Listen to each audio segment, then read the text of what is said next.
Hi, I'm Ellie with Sawdust and Stitches, and welcome back to day number 2 for the 12 days of Christmas. Tonight we're going to make a project that's been around for a long time. A lot of people have made it, and there's others that haven't, but it's one that's always good to come back to. And I've been trying to do a few projects here and there that are domestic machine friendly. So last night doing the little crisscross card wallet, today doing the magic pillowcase. So some people call it the burrito pillowcase, burrito method, magic pillowcase. Regardless of what you call it, it's a beautiful project to finish. And we also are going to do French seams. And I know that scares a lot of people, but don't be scared. It's okay. It's slightly extra work, but the finished product is so worth it. So stick around. It's not that hard. We'll do it together, walk it step by step. And I also did a little bit of embellishing on this one. So I hope you enjoyed this video. If you haven't already, if you click subscribe, like the video if you like it, leave a comment if you have projects you'd like me to do. I'm more than happy to do them. But thank you so much for watching, and let's get sewing. Okay, so to make our pillowcase, we need 3 cuts of fabric. We need a main body piece that is 27 inches long and the width of fabric. We need a little accent piece that's 2.5 inches wide by the width of fabric. And we need a cuff that is approximately 9 inches wide by the width of fabric. I am going to embellish this by embroidering the cuff with a little design. So I'm going to head to the embroidery machine and do that, and I will be back.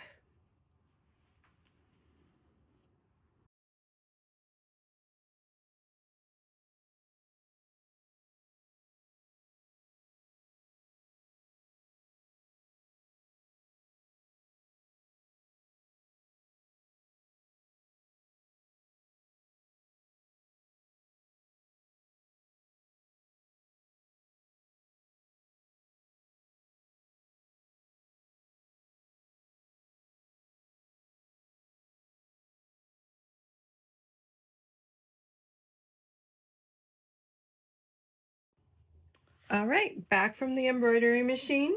This is our design. The way I determined where it should go was I folded the cuff in half to where it's half the width of fabric. It's 9.5 inches wide, but it's going to be folded. So my area to work with was 4.5 inches. And I kind of wanted it centered a little bit on that, and then centered in between the ends. So I kind of just measured, it's like about 2 inches down from the center mark. So if you go 6.5 inches is about where I started it, down from the bottom. But it is based on your design. That's based on how wide my design is. You only have 4.5 inches to work with, and you do have seam allowance. So keep that in mind when you pick your design. This was off Etsy, and I can link it below. All right, back from the ironing board. I do have my trim piece folded wrong sides together and pressed, and it makes that 1 1/4 or 1 1/8 inch wide double-sided trim. Okay, so now we're gonna get ready to lay our fabric out and make our burrito. So first we're just gonna lay out the cuff. Need a big table for this, but it's not that big. And next, we are gonna lay out our main body fabric right on top of that cuff. Well, make sure this is right side up. So you want this piece right here to be right side up if you're using directional fabric. This half of it is what you're looking at. So we're gonna match the raw edges, and every fabric is different. So if they're not even on the ends, when we're done and we're done with our burrito, we trim that ends off even. So I'm going to start with just a few pins because we're going to add our little fancy trim piece. So there, just going down kind of here and there around down to the edge and putting a clip on.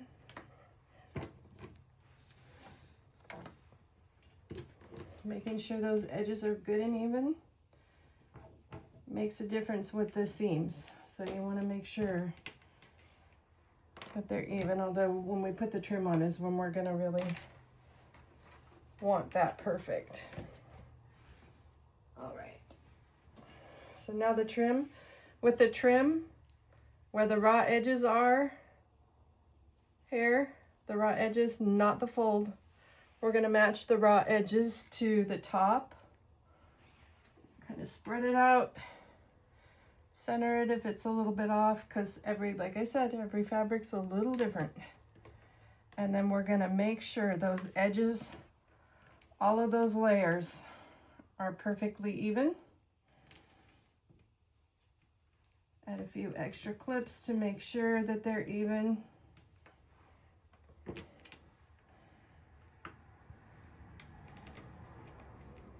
it all clipped down.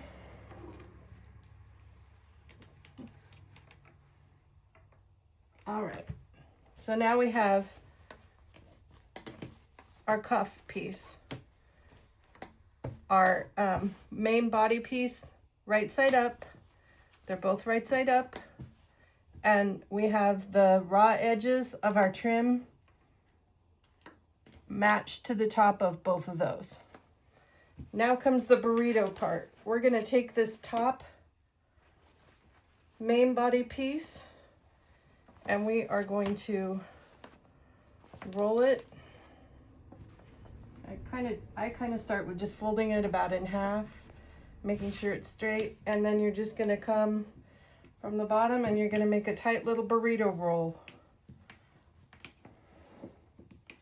And just roll that up all the way till you see that cuff piece. Now we're gonna take this cuff piece, this raw edge, and we're gonna wrap it around all that and clip it in, again, making sure all the edges are completely even. This is such a fun technique. I actually do an apron with a towel on it with this same technique. It's fun. It leaves all your seams inside hidden, so you don't see any of those seams. Whoever thought of this was a genius. It wasn't me.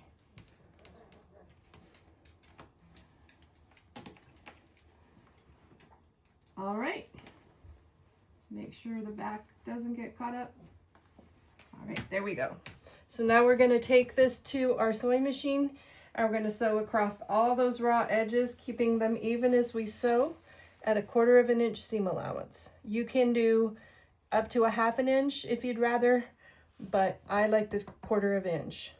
So let's go to the sewing machine.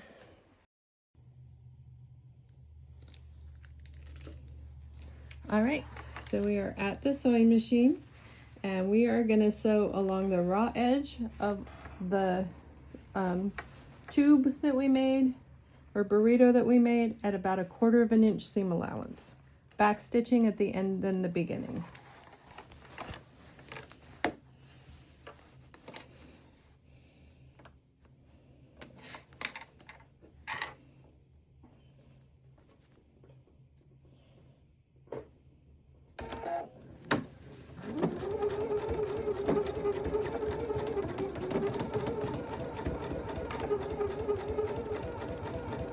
This is such an easy project, even like if you have a young aspiring sewer, or even if you haven't sewn much, this is something that you would be able to do. It's not that difficult. It's all just straight stitch. There's no curves, no bends, no zippers, no anything with it. And it's such a unique gift. There's so many fabrics out there you can choose from. You can make something custom. If you have an embroidery machine, you can put somebody's name on it. You can also embellish it with other things, the cuff. Just a lot of variety you can do. So we're just going to continue to sew that at that 1/4 inch seam allowance until we hit the other end.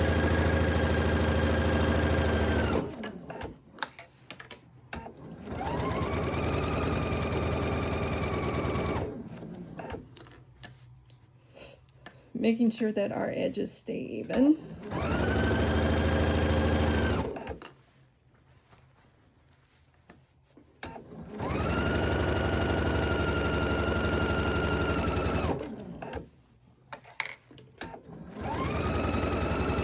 And you can kind of feel in there if you feel like you're getting too close to this roll, but usually if you roll it tight enough, that's not even an issue. So not something you need to be that concerned about, but be aware of. Almost done. Do a little bit of a back stitch to hold those pieces together. And we have our tube. Now, if you have a serger, this is a project that is perfect for a serger. Not everybody has one, but if you do, you would just serge down that side at the 1/4 inch seam allowance and you'd be about done. All right, so I'm going to pull you out a little bit, and we are going to take our burrito and we are just going to pull that fabric out, and we're just turning it right side out into our magic burrito. These are fun.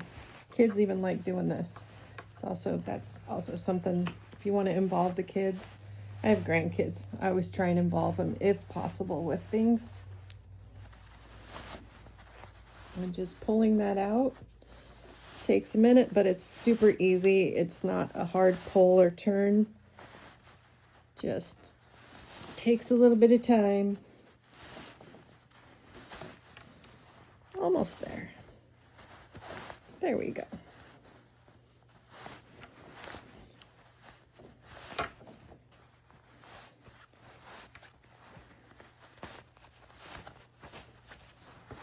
All right. So there we have it. We have our pretty little accent piece here and the main body. Looks beautiful. Let's see. Back you up a little bit. Sorry, didn't mean to jiggle. Back you up a little bit and you can kind of see.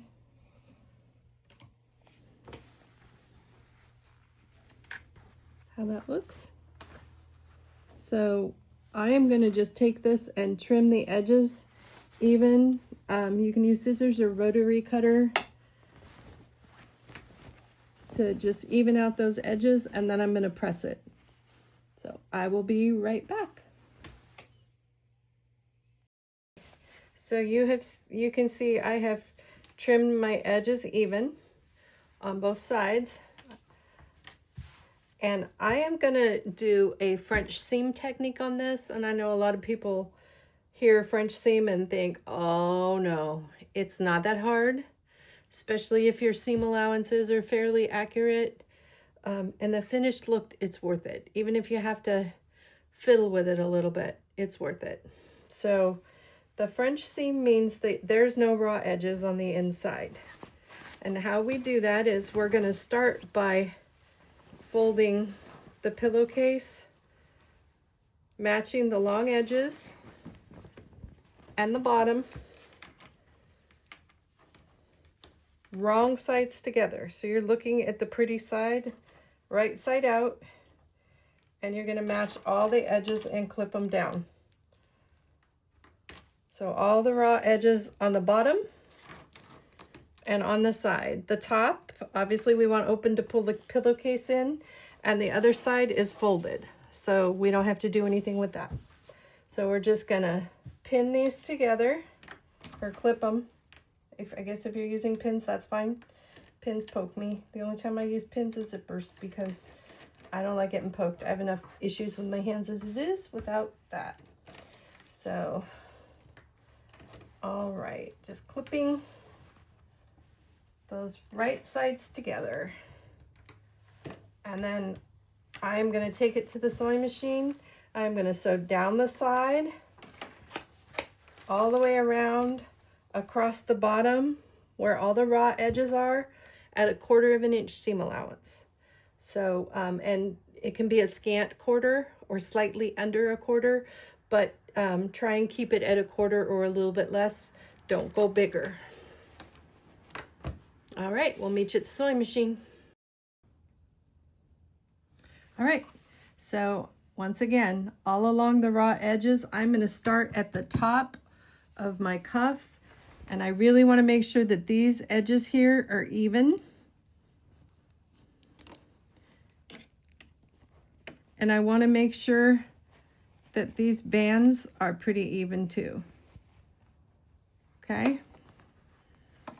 So 1/4 inch seam allowance, going to go down the side and then across the bottom from the raw edge to the fold. That way, if there's any extra fabric, it eases in as you go.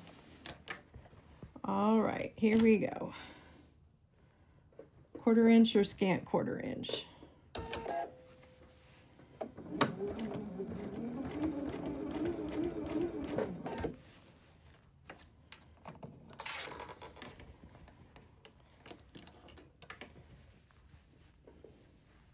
Making sure those edges are pretty consistent.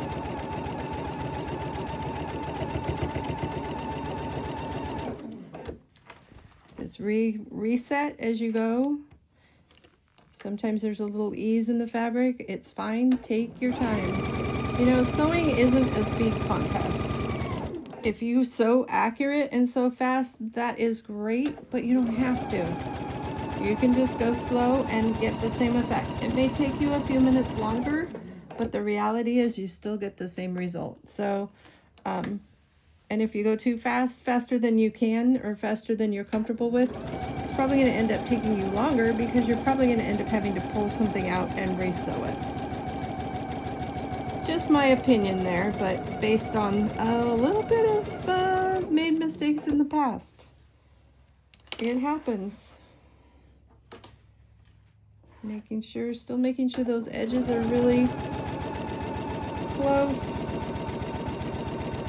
lined up, even.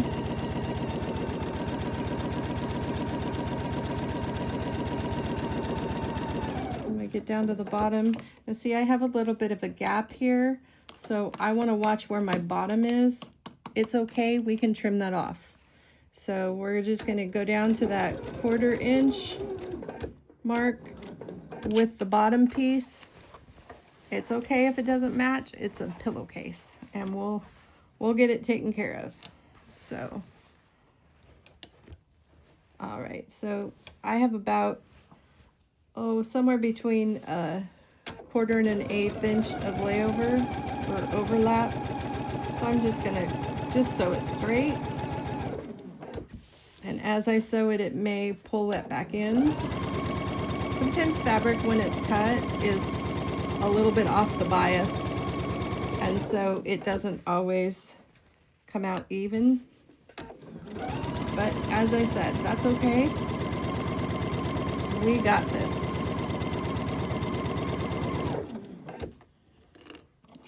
All right, clear down to the end. When we get to the end, we're going to back stitch lock that down. All right, perfect. So now what I'm going to do is I'm just going to go around and make sure I don't have to measure, but just make sure my seam allowance stays at about 1/4 inch and trim away any excess. So let me grab the scissors. When you have a big pillowcase like this, it's forgiving. So if it's not 100% super straight, super accurate, it's okay. Just work with it. Don't give up or toss it aside. Just work with it a little bit. But we want to keep the distance between the stitching line and the cut edge that I'm doing about 1/4 of an inch, possibly even a little bit less, because we're going to do those French seams. All right, and I am going to take my corner down here. See that corner? And I am going to cut straight across and then kind of at an angle, being really careful not to cut my stitching, but it'll give you a sharper corner. Oops, just moved it. Sorry. All right. So now what we're going to do is we are going to turn this inside out. Let me pull you out a little bit so you can see better. Oops, wrong way. There we go. So we are going to turn this inside out. And there's a little, I feel like that could be a little narrower. So we'll turn it inside out. And then we are going to take it to the ironing board again. And we're going to press it. So all the way inside out. And you want those seams laid open flat like that. All the way down. You're just going to take and roll them out with your fingers while you iron it and press it. Give it a really good press to where all those seams are flat. And I'm going to go do that and I will be right back.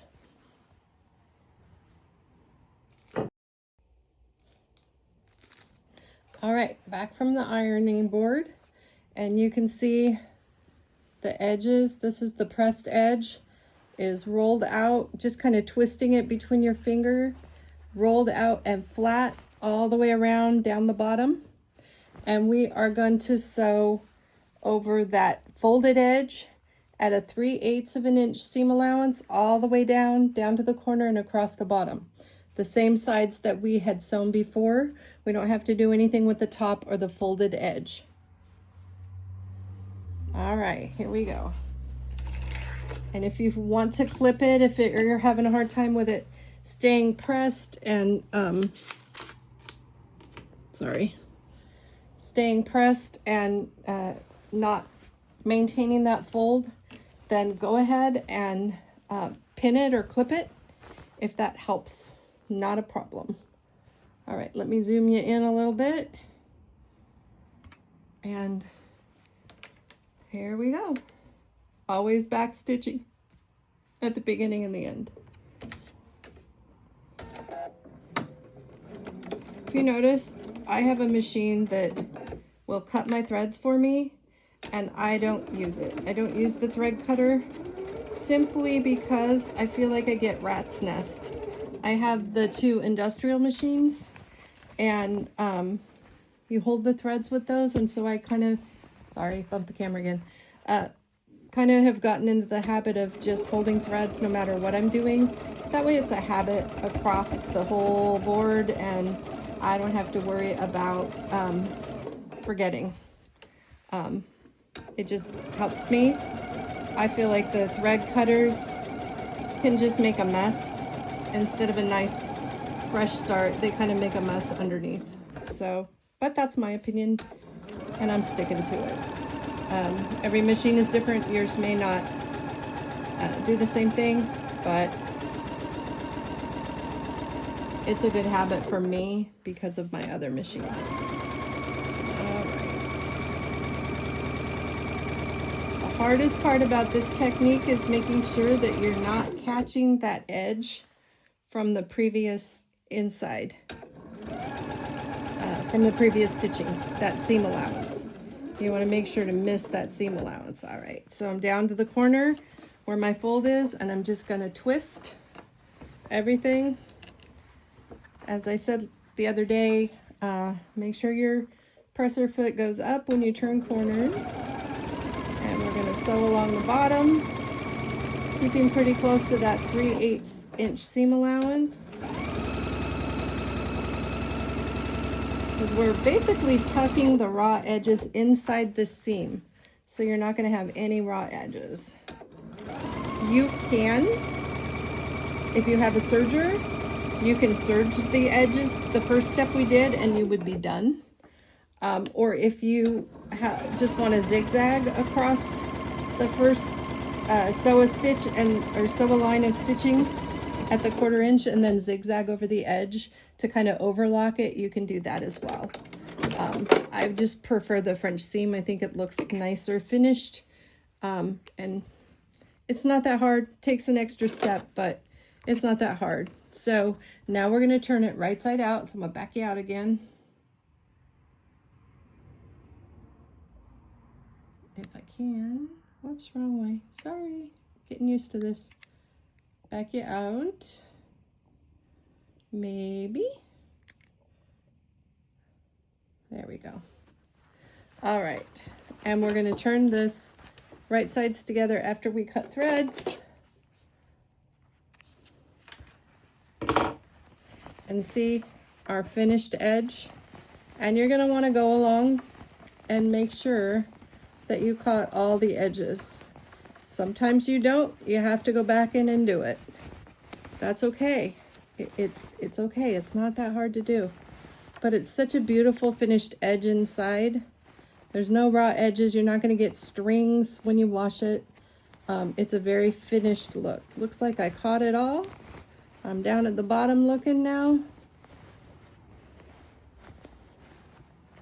Just checking all those seams out. Wow, that might be a first. I didn't have to go back and redo it. All right, so I'm going to finish turning this right side out. Move you back a little bit more. Sorry about the jiggling. Like I said, I'm getting used to this. And excuse all the junk in the background. All right, so our pillowcase is done. It says Sweet Dreams across the top. That's that little embroidery design. And you can iron it again, press it, and make it pretty and neat. But we have our finished edges here, and if you look inside, that's the seam you see inside. It's not raw edge, so it's not going to get that fraying. Even with a serger, sometimes you get stringies. All right. Quick and easy project. Wonderful gift for people. It's also, you know, not just at Christmas. Brides and grooms, people or kids that move out, go to college, even your own bedroom if you want seasonal, you can. Okay, that was fun, wasn't it? I mean, really, this is super sweet. What a gift to give somebody. If you have an embroidery machine, you can put their name. You can do all kinds of things with it. It's something that's personal. If somebody likes unicorns, like grandkids like unicorns, you can use unicorn fabric. You can use theme fabric for different seasons. There's so much you can do with it. And it's so fast and easy. It doesn't take much fabric, and it's a beautiful finish. And then with those French seams, they're wonderful. It looks finished. It looks professional. Wasn't that hard, was it? Might have to take a little bit of time, but really it wasn't that much time. As long as you're careful with your seams, you've got this. And you know what? If it doesn't work right the first time, try it again. That's what I've done, and eventually you'll get there. So thank you again for watching. Look forward to seeing you again. Have a wonderful Christmas, and we will see you tomorrow.